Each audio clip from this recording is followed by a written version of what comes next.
Ipinag-utos na ni Pangulong Aquino ang mabilis na pagsasaayos ng mga bahay at infrastruktura na winasak ng Bagyong Nona.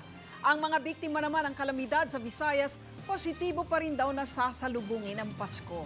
Umaksyon si Royces Nagit.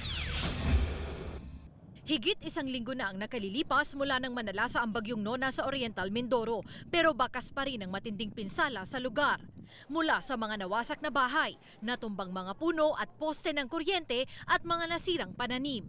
Ang halaga ng pinsala sa agrikultura at infrastruktura nasa 4.47 billion pesos, habang 13 ang patay sa probinsya at higit 300 naman ang sugatan matapos ang hagupit ng bagyo.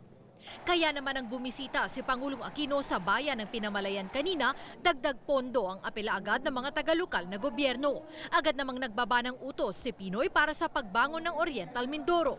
Walang tirahan, yung walang kabuhayan, ngayon na yun, hindi next month, hindi next week.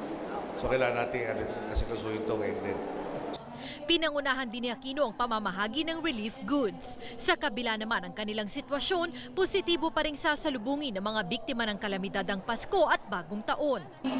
Sama-sama muna po kami para kahit Pasko pwede kami rin maghahanda kahit kaunti. Basta masaya lang Pasko namin. Ay kahit konting handa lang siguro po, pwede na po yun. Basta importante po yung buong pamilya namin. Bumisita rin sa Catarman Northern Samar si Pinoy kasama si Daang Matuwid Standard Bearer Mar Rojas at ilang miyembro ng gabinete. Bilin ni Aquino madaliin ang paghahatid ng tulong at pagtugon sa pangangailangan ng mga apektadong residente lalo at 2 araw na lang bago magpasko. Hindi na nagpaunlak ng panayam si Pinoy at agad na bumalik ng Maynila. Umaaksyon, Royces Nagit, News 5. Be sure to come back. News 5 everywhere. Copyright 2015.